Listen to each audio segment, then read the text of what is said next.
Allah SWT mengajarkan kepada kita hamba-hambanya dua adab di dalam bertamu. Allah berfirman, wahai orang beriman, la tadkhulu buyutan ghaira buyutikum. Janganlah kalian memasuki rumah-rumah yang bukan rumah kalian. Berarti kalau misalnya kita mau bertamu, kata Allah, kita nggak boleh masuk ke rumah orang lain, sehingga kita melakukan dua hal ini. Pertama adalah hatta tasanisu, hingga kalian meminta izin. Ini yang pertama. Wa tusallimu ala ahliya, dan memberi salam kepada penghuninya. Jadi dua adab yang diajarkan Allah SWT dalam ayat ini adalah ketika kita bertamu, kita minta izin kepada tuan rumah, dan kedua adalah memberi salam. Minta izin jemaah sekalian, itu bisa dengan kita ketok pintu, itu minta izin. Bisa juga dengan mencet bel. Bisa juga dengan kata-kata, misalnya permisi Pak, Bu, ini minta izin. Bisa juga dengan bahasa daerah Kulon Nuwun, misalnya kalau dalam bahasa Jawa, kalau bahasa Sunda Pak, Sampurasun ya, atau Punten. Punten ya, Punten. Punten itu minta izin. Ini pertama. Yang kedua adalah watu sallimu ala aliyah, dan mengucapkan salam kepada tuan rumah. Nah, kalau mengucapkan salamnya, itu redaksinya sebagaimana yang telah kita ketahui, itu assalamualaikum. Bukan permisi, selamat pagi, bukan. Kalau minta izinnya, boleh kembali kepada uruf atau kebiasaan setempat. Kalau minta izinnya, maka tadi saya contohkan, boleh dengan ketok pintu, mencet bel, mengucapkan kalimat permisi, kula nuwun kalau dalam bahasa Jawa, punten dalam bahasa Sunda, dan lain sebagainya. Itu minta izin. Nah, sedangkan waktu salimu, mengucapkan salam, redaksinya adalah assalamualaikum, atau assalamualaikum warahmatullahi wabarakatuh, atau assalamualaikum warahmatullahi wabarakatuh. Tidak menggunakan redaksi salam, misalnya selamat pagi, selamat sore, tidak. Tapi assalamualaikum. Dan ini setelah kita melakukan dua ini juga belum otomatis boleh masuk. Belum. Tapi nunggu diizinkan masuk. Namanya juga minta izin kan? Hatta tasnaisu, hingga kalian minta izin. Namanya minta izin, ya nunggu diizinkan. Jadi tidak boleh misalkan habis kita ketok pintu, assalamualaikum, lalu buka pintu sendiri, itu tidak boleh. Nunggu sampai mendapatkan izin dari tuan rumah. Misalnya, waalaikumsalam, lalu dibukakan pintu rumah, berarti diizinkan. Nah, minta izin jemaah sekalian, atau mengucapkan salam itu diberikan toleransi sampai 3 kali. Kalau setelah 3 kali, izin pertama, salam pertama dikasih jeda, kok nggak ada tanda-tanda tuan rumahnya keluar, misalkan keluar rumah, kita ketok pintu lagi, ngucapin salam lagi yang kedua, kita tunggu, kok tidak ada respon, lalu kita minta izin dan salam ketiga. Kalau misalnya sampai izin dan salam ketiga juga tuan rumah tidak keluar bukakan pintu, maka sebaiknya kita pulang. Karena boleh jadi tuan rumah tidak berkenan menerima kita. Dan itu hak tuan rumah. Jadi menerima tamu itu hak tuan rumah. Menerima atau menolak tamu itu hak tuan rumah. Jadi kita sebagai tuan rumah atau sebagai tamu, itu ketika ada yang minta izin atau bertamu kepada kita, maka kita punya hak untuk menerima atau tidak. Hak gitu ya. Jadi tidak harus orang yang bertamu itu harus kita terima. Kalau misalkan kita tidak siap menerima dengan alasan yang macam-macam, entah karena kitanya lagi ngantuk misalnya, kita lagi repot misalnya, kita lagi mau pergi, atau kita lagi nggak mood misalnya. Lalu ada yang ketok pintu, assalamualaikum Pak Haji. Lalu kita, males banget dah, lagi nggak mood misalkan, boleh tidak dibukain, itu hak, gitu, itu hak. Sehingga tuan rumah pun tamunya pun nggak boleh maksa, tidak boleh maksa untuk masuk kalau tidak diizinkan. Karenanya dalam ayat lain disampaikan oleh Allah Taala, wa idza qila lakum irji'u farji'u. Dan jika disampaikan kepada kalian, kembalilah. Misalnya tuan rumah tidak berkenan menerima kita siang hari. Lalu tuan rumah mengatakan, Pak, Bu, nanti sore ya, saya lagi mau istirahat.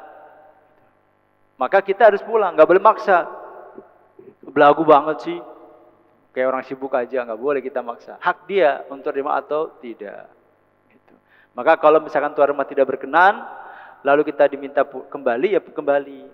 Itu kata Quran. Gitu. Nah, cuman kan kalau di masyarakat kita mungkin mengatakan menolak tamu itu kan tabu ya, kita tidak enak gitu. Sehingga terkadang masyarakat ketika tidak berkenan menerima tamu, dia memilih tidak membukakan pintu. Nah, itu kita juga harus peka, boleh jadi memang dia tidak berkenan menerima tamu, menerima kita saat ini. Maka kita kembali. Baik, ini ayat pertama yang menjadi mukadimah dalam bab kita malam ini. Kemudian ayat kedua jemaah sekalian yang dikutip oleh Imam Nawawi adalah surat An-Nur ayat 61. Allah berfirman, "Fa idza dakhaltum buyutan fasallimu ala anfusikum tahiyatan min indillahi barakatan thayyibah." Apabila kamu masuki rumah-rumah, hendaklah kamu memberi salam kepada penghuninya, yang berarti memberi salam kepada dirimu sendiri dengan salam yang penuh berkah dan baik dari sisi Allah Subhanahu wa taala. Dalam ayat ini Allah sampaikan kalau kita masuk rumah, lebih spesifik adalah rumah sendiri, kita juga diperintahkan mengucapkan salam. Jadi kalau rumah orang lain tadi ayatnya hatta tastanisu wa tusallimu, hingga kalian minta izin dan beri salam. Nah, dalam ayat ini, kalau kita masuk rumah sendiri, maka kita cukup mengucapkan salam. Nah, mengucapkan salam ini, jamaah sekalian, itu tetap disyariatkan, baik di rumah kita itu ada orang, atau di rumah kita nggak ada orang. Jadi kita pulang nih, misalkan pulang dari masjid, misalnya kita tahu di rumah kosong, keluarga kita pergi semua. Itu ketika kita masuk rumah tetap disunnahkan untuk mengucapkan salam meskipun rumah kita nggak ada orang. Nah, redaksi salamnya itu bisa tetap dengan menggunakan redaksi salam yang biasa, Assalamualaikum. Bisa juga kata para ulama, redaksi salamnya itu menggunakan redaksi Assalamu alaina wa ala ibadillahis salihin. Seperti yang kita baca ketika tahiyat. Jadi kalau nggak ada orang, redaksi salamnya boleh Assalamualaikum seperti biasa. Boleh juga dengan menggunakan redaksi Assalamu alaina wa ala ibadillahis salihin. Artinya kalau Assalamu alaina wa ala ibadillahis salihin, semoga keselamatan Allah limpahkan untuk kita dan untuk hamba-hamba Allah yang soleh. Nah, yang dimaksud dengan hamba-hamba Allah yang soleh, diantaranya boleh jadi di rumah kita ada jin. Karena jin kan, mereka ini kan juga tinggalnya di bumi Pak ya. Kata para ulama, jin itu tinggalnya numpang. Numpang karena nggak ngontrak, nggak kos, jadi numpang. Kalau jin yang muslim, milih tumpangannya di tempat-tempat yang baik. Di Masjid Al-Ihsan misalnya. Di Masjid Istiqlal, di masjid-masjid, di musala-musala, termasuk di rumah-rumah orang Islam. Ini jin-jin yang baik. Tapi kalau jin-jin yang tidak baik, yang jahat, mereka biasanya cari tempat-tempat yang juga tidak baik, yang kotor. Misalnya di kuburan, di tempat pembuangan kotoran, di rumah tua yang sudah tidak berpenghuni, di rumah orang-orang kafir, dan seterusnya. Nah, kalau yang di rumah kita, mudah-mudahan kebanyakan jin yang baik. Maka kalaupun rumah kita kosong, kita masuk rumah tetap disunahkan mengucapkan salam. Redaksi salamnya boleh dengan Assalamualaikum warahmatullahi atau Assalamu alaina wa ala ibadillahis salihin. Baik, ini ayat kedua. Kemudian ayat ketiga yang menjadi mukadimah bab ini adalah surat An-Nisa ayat 86. Dalam ayat ini Allah SWT mengajarkan kita tentang etika atau adab di dalam menjawab salam. Allah berfirman, "Wa idza huyyitum bi tahiyyatin fahayyu bi ahsana minha aw rudduha." Dan apabila kamu dihormati dengan suatu salam penghormatan, maka balaslah penghormatan itu dengan yang lebih baik. Atau balaslah penghormatan itu yang sepadan dengannya. Surat An-Nisa ayat 86. Maksudnya, kalau ada yang berikan salam kepada kita, maka kata Allah Ta'ala, "Fahayyu biasana minha." Balaslah salam itu dengan yang lebih baik. Lebih baik di sini ada dua macam. Pertama, lebih baik dari sisi sikap, dan lebih baik dari sisi redaksi salam. Lebih baik dari sisi sikap, misalnya ada orang yang salam kepada kita, papasan di jalan, kemudian ada orang yang ngasih salam kepada kita. "Assalamualaikum Pak Haji Aman," misalnya. Yang ngasih salam ke Pak Haji Aman sambil berhenti menghadapkan wajah ke beliau. Berarti kan sikapnya ta'zim, penuh penghormatan. Maka sebagai bentuk pembalasan salam yang lebih baik, maka disunahkan kepada beliau untuk juga berhenti dan menghadapkan wajah kepada yang memberi salam. Itu bi ahsana minha, membalas dengan yang lebih baik dari sisi sikap. Yang kedua adalah lebih baik dari sisi redaksinya. Kalau ada yang mengucapkan salam kepada kita dengan redaksi Assalamualaikum, maka kita disunahkan menjawabnya Waalaikumsalam warahmatullah. Ada tambahannya warahmatullah. Berarti kita melebihi sedikit. Kalau ada yang memberikan salam kepada kita Assalamualaikum warahmatullah, maka kita membalasnya Waalaikumsalam warahmatullah wabarakatuh. Kita lebihkan lagi wabarakatuh. Berarti kita telah melakukan yang lebih dari yang beri salam kepada kita. Itu maksud menjawab salam dengan yang lebih baik. Jadi lebih baik ini bisa dari sisi sikap, yang kedua dari sisi ungkapan salamnya atau redaksi salamnya. Aurudduha, atau kita membalas yang sepadan. Nah, ini sepadan. Kalau sepadan, misalnya Assalamualaikum, kita jawab Waalaikumsalam. Sepadan. Kalau ada yang salam kita Assalamualaikum warahmatullah, kita membalasnya Waalaikumsalam warahmatullah. Itu sepadan. Kalau ada yang salam kepada kita Assalamualaikum warahmatullahi wabarakatuh, mau tidak mau pilihan kita cuma satu, yaitu Waalaikumsalam warahmatullahi wabarakatuh. Jangan disunat. Ada orang salam kita Assalamualaikum warahmatullahi wabarakatuh, kita jawabnya Waalaikumsalam. Itu korupsinya kebanyakan. Kita pilihannya cuma satu. Kalau yang ngucapin salam kepada kita lengkap, Waalaikumsalam warahmatullahi wabarakatuh, itu jawabannya. Baik, ini etika dalam menjawab salam. Jadi di antara etika menjawab salam adalah kita menjawab dengan yang lebih baik dari orang yang salam kepada kita atau sepadan. Lebih baik itu ada dua macam. Lebih baik dari sisi sikap, dan yang kedua adalah lebih baik dari sisi bacaan atau redaksi salamnya. Nah, menjawab salam itu hukumnya wajib. Karenanya kalau ada orang salam kepada kita, lalu kita diem, itu kita berdosa. Ini kalau salamnya satu lawan satu. Tapi kalau salamnya itu disampaikan di depan jamaah yang banyak atau publik yang banyak, maka hukumnya fardu kifayah dalam menjawabnya. Misalnya dalam satu pengajian, kan jumlah yang datang banyak. Maka misalkan ada ustadz yang salam, lalu yang jawab hanya sebagian, itu yang lain tidak dosa. Tapi nggak dapat pahala. Nggak dapat pahala, cuman tidak dosa. Karena salamnya disampaikan di depan orang banyak atau jamaah banyak. Tapi kalau salamnya itu satu lawan satu, maka wajib dijawab. Itu secara hukum.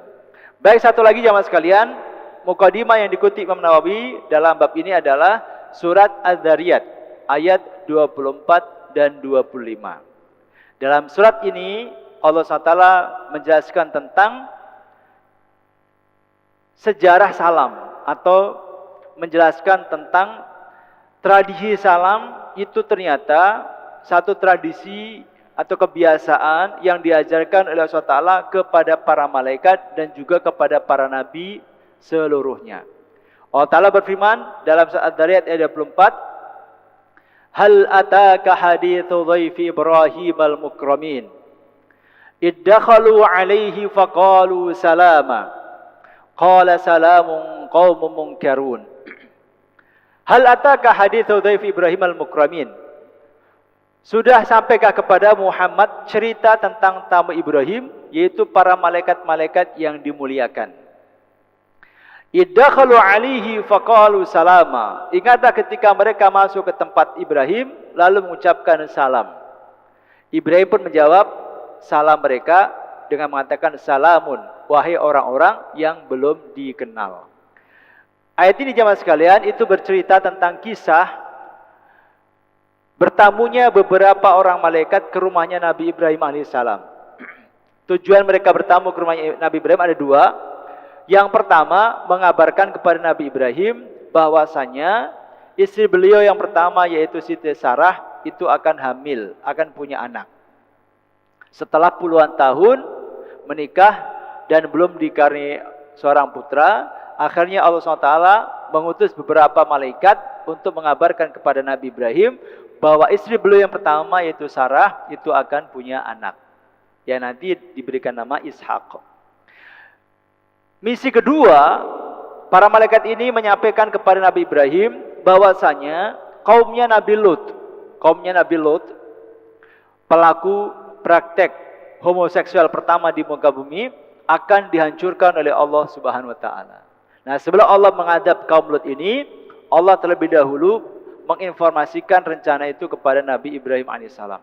Itu dua misi atau dua tujuan kedatangan para malaikat bertamu ke rumahnya Nabi Ibrahim alaihissalam.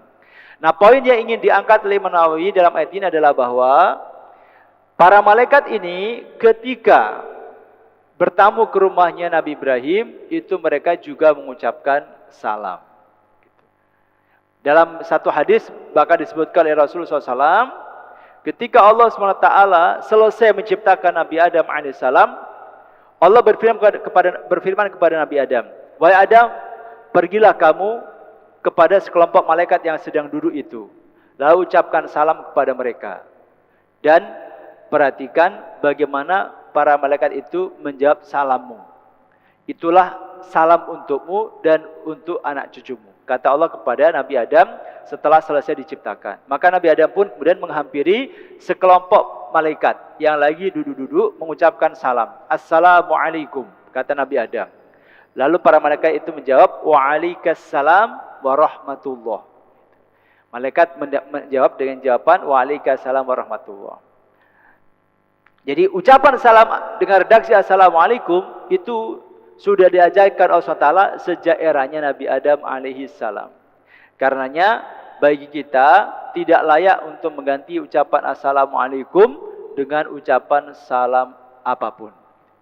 Baik jemaah sekalian, ini mukadimahnya, kemudian kita baca hadis-hadis terkait bab salam yang dihimpun oleh Imam An-Nawawi. Yang pertama, Bismillahirrahmanirrahim. An Abdullah bin Amr bin al-As radhiyallahu anhuma anna rajulan sa'ala Rasulullah sallallahu alaihi wasallam ayyul islami khair?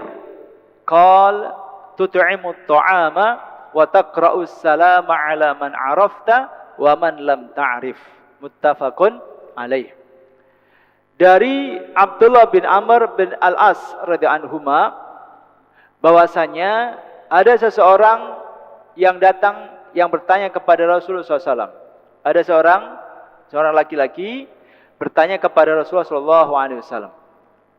Ayul islami khair? Tanya seorang sahabat, seorang laki-laki ini. Ayul islami khair? Amalan dalam Islam seperti apakah yang paling baik wahai Rasulullah? Ayul islami khair? Amalan dalam Islam seperti apakah yang paling baik wahai Rasulullah? Maka beliau menjawab, tut'imut ta'ama wa taqra'us salama 'ala man 'arafta wa man lam ta'rif. Amalan yang paling baik dalam Islam adalah engkau memberi makan dan engkau memberi salam kepada orang yang engkau kenal maupun yang tidak engkau kenal. Hadis riwayat Imam Bukhari dan Imam Muslim. Di dalam hadis yang mulia ini, Rasul SAW ketika ditanya oleh seorang sahabat, "Ya Rasulullah, dalam Islam ini amalan apa yang paling baik?" Ternyata Rasul menjawabnya tidak mengatakan, "Oh, yang paling bagus adalah sholat 5 waktu, tahajud tiap malam, puasa Daud, baca Quran, khatam sebulan sekali." Enggak. Rasul dalam kesempatan ini itu tidak menjawab dengan jawaban berupa ibadah-ibadah yang berhubungan dengan Allah SWT atau disebut dengan hablum minallah. Tetapi Rasul ketika ditanya oleh sahabat ini, jawaban beliau terkait amalan apa yang paling baik dalam Islam, beliau menjawab dengan amalan yang berkaitan dengan hablum minan nas. Dua yang disampaikan Nabi, tut'imut ta'am, engkau memberi makan. Itu satu. Jadi sedekah makanan atau aktivitas memberi makanan itu termasuk salah satu ibadah yang sangat ditekankan dalam Islam. Yang kedua kata Rasul, wa taqra'us salama 'ala man 'arafta wa man lam ta'rif. Yang kedua adalah engkau memberi salam kepada orang yang engkau kenal maupun yang tidak engkau kenal. Ini jawaban Rasulullah. Nah, maksud dari pertanyaan sahabat ini, amalan seperti apakah yang paling baik? Lalu dijawab oleh Rasul dengan dua jawaban ini, yaitu memberi makan dan memberi salam. Itu bukan berarti bahwasanya memberi makan itu lebih baik dibandingkan sholat 5 waktu, tentu tidak. Memberi makan itu lebih baik dibandingkan puasa Ramadan, tentu tidak. Tapi maksudnya adalah dalam Islam itu di antara amalan yang paling baik itu apa ya Rasulullah? Jadi bukan berarti dua amalan ini adalah yang paling baik, tentu tidak. Tetapi maksudnya adalah dalam Islam itu sebagian amalan yang baik itu apa ya Rasulullah? Sebagian, bukan menunjukkan paling baik. Nah, Rasul menjawab dengan dua jawaban, dengan dua ibadah yang berkaitan dengan hablum minan nas, hubungan sosial sesama manusia, yaitu bersedekah memberi makanan dan mengucapkan salam kepada orang yang kita kenal maupun tidak kita kenal. Nah, jemaah sekalian, Rasulullah SAW itu seringkali ketika dimintai nasihat atau ditanya oleh sahabat dengan berbagai macam pertanyaan atau permintaan nasihat, itu jawabannya seringkali itu berbeda-beda. Tergantung audiennya, tergantung siapa yang bertanya. Misalnya di kesempatan yang lain, Rasul ditanya oleh seorang sahabat, "Ya Rasulullah, berilah aku nasihat." Pinta seorang sahabat. Ada seorang sahabat minta, "Ya Rasulullah, tolong beri aku sebuah nasihat." Lalu Rasul menjawab, "La taghdab, kamu jangan suka marah." Apalagi Rasulullah, "La taghdab, kamu jangan suka marah." Apalagi Rasulullah, "La taghdab, jangan kamu suka marah." Orang ini dikasih nasihat, jangan suka marah. Yang orang dalam hadis yang kita baca tadi, itu beliau ngasih nasihatnya, amalan yang paling baik itu adalah memberi makan dan memberi salam. Nah, kenapa Rasul sering memberikan jawaban yang berbeda-beda? Itu besar kemungkinan tergantung siapa yang nanya. Kira-kira yang nanya ini butuh nasihat seperti apa? Orang yang dikasih nasihat tadi dengan kamu jangan suka marah, boleh jadi karena Rasul tahu benar bahwasanya penanya itu orangnya temperamen, orangnya itu gampang marah, orangnya itu emosian. Sehingga ketika minta nasihat, bukan dinasihati untuk senantiasa tahajud, senantiasa puasa Senin Kamis, tidak, tapi kamu jangan suka marah. Karena itulah yang dibutuhkan oleh si penanya.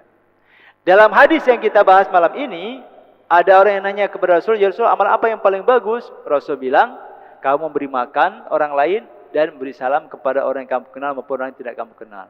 Boleh jadi orang ini agak pelit, boleh jadi, atau bisa saja yang bertanya itu orangnya agak judes misalnya, cemberutan misalnya, maka diajarkan Rasul amalannya berkaitan dengan sosial atau hablum minan nas. Ya, seperti itu Rasulullah SAW itu bersikap kepada para sahabat. Jadi segala sesuatu disesuaikan dengan kebutuhannya. Kalau yang butuh nasihat tentang amalan sosial, ya nasihatnya amalan sosial. Di kesempatan yang lain, Rasul pernah ditanya oleh seorang sahabat, "Ya Rasulullah, dullani ala amalin, idza amiltuhu ahabbani Allahu wa ahabbani nas." Wahai Rasulullah, tunjukkan kepadaku satu amalan yang apabila aku kerjakan, Allah akan mencintaiku dan orang-orang pun akan mencintaiku. Apa itu Rasulullah kira-kira amalannya? Yang kalau aku kerjakan, Allah cinta kepadaku, orang juga suka kepadaku. Tanya seorang sahabat. Apa jawaban baginda Rasul? Kata Rasulullah SAW, izhad fid dunya yuhibbukallah wazad fima indan nasi yuhibbukan nas. Oh, kama kalau Rasul. Zuhudlah kamu terhadap dunia.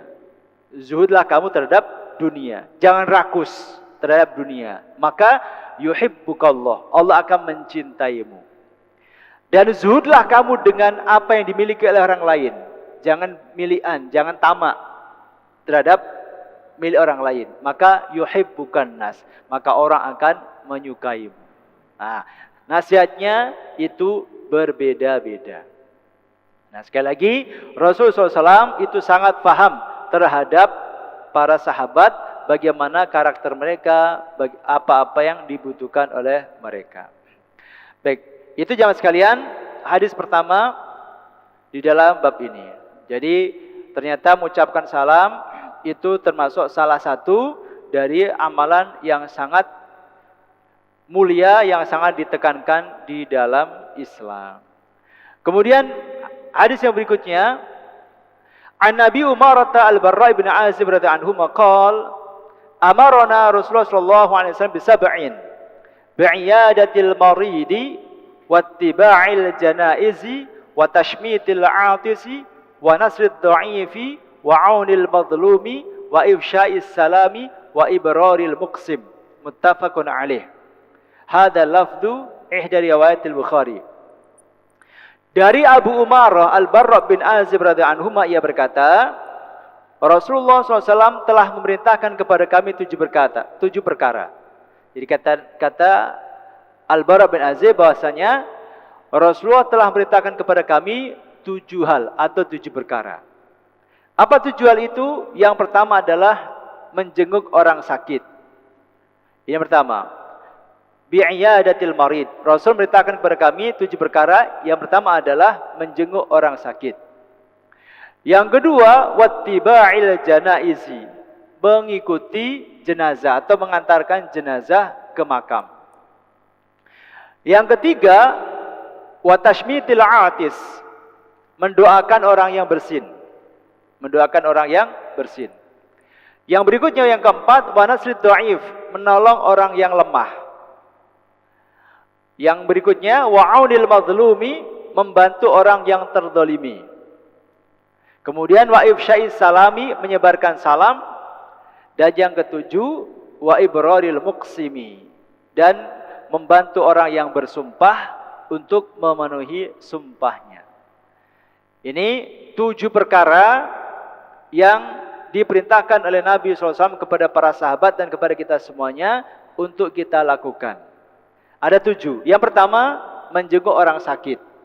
Jadi menjenguk orang sakit atau membesuk orang sakit itu bagian dari sunnah Nabi SAW. Yang hari ini mungkin sudah mulai banyak kurang diperhatikan, diganti dengan ucapan di WA. Ada tetangga, teman sakit, di-share di grup WA, kita pada mengucapkan syafaqallah atau mudah-mudahan cepat sehat ya Pak Bu. Itu bagus. Tentu itu bagus. Tetapi jika dimungkinkan, maka kita usahakan menjenguk secara langsung. Karena tentu akan beda. Beda pahala, juga beda dampak yang dirasakan oleh orang yang kita jenguk. Itu yang pertama. Yang kedua, mengantar jenazah. Mengantar jenazah sampai ke makam, itu juga bagian dari sunnah Nabi SAW yang fadilahnya luar biasa. Dalam satu hadis Rasul menjelaskan tentang fadilah orang yang ikut mensolatkan jenazah, itu akan mendapatkan pahala 1 qirat. Kalau dilanjutkan dengan mengantar jenazah ke makam, pahalanya 2 qirat. Nah, 1 qirat itu sebesar gunung Uhud. Berarti kalau 2 qirat 2 kali gunung Uhud. Itu besarnya pahala orang yang mensolatkan jenazah disambung dengan mengantarkan jenazah ke makam. Yang ketiga, mendoakan orang bersin. Ada yang bersin, anjing. Kita yang bersin mengucapkan alhamdulillah. Karena bersin itu bagian dari nikmat Allah SWT yang luar biasa. Nah, yang mendengar mengucapkan yarhamukallah. Semoga Allah merahmatimu. Nah, sunnah ini itu juga sepertinya belum terlalu populer. Karenanya jemaah sekalian, kita coba hidupkan sunnah Nabi dari yang sederhana, di antaranya ketika kita bersin, maka kita mengucapkan alhamdulillah.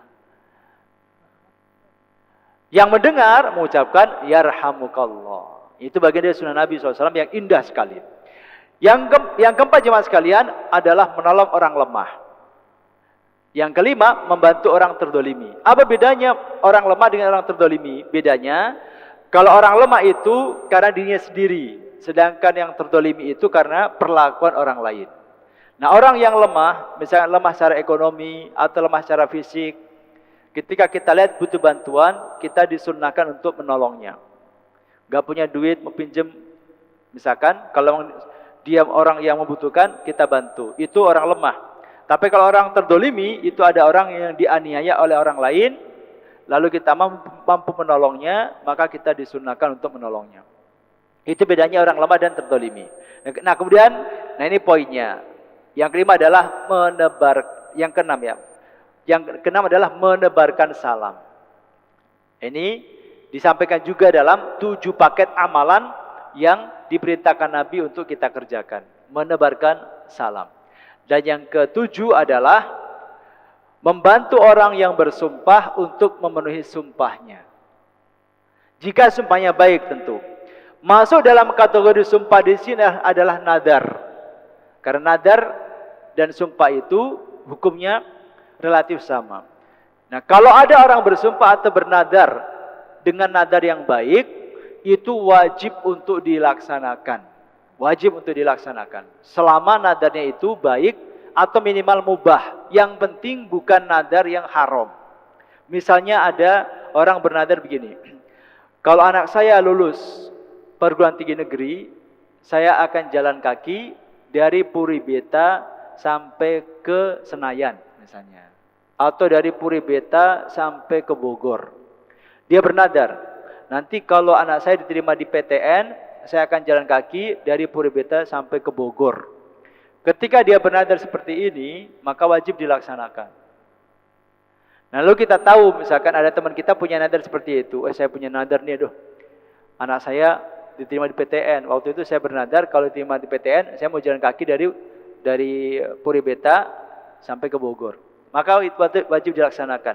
Lalu kita sebagai temannya, kita tahu itu, maka kita disunahkan Nabi untuk membantu orang ini melaksanakan sumpahnya. Bagaimana caranya? Ya sudah, kapan kamu melakukan itu? Nanti saya temenin. Tapi saya naik motor ya, misalkan. Itu bagus gitu. Itu termasuk disunahkan. Itu. Jadi membantu orang lain untuk melaksanakan sumpahnya atau nadarnya yang sudah terucap. Karena jemaah sekalian, kita jangan gampang bernadar. Karena nadar itu sebenarnya sesuatu yang tidak wajib kan, tapi begitu dinadarkan itu menjadi wajib untuk kita lakukan. Gitu. Maka harus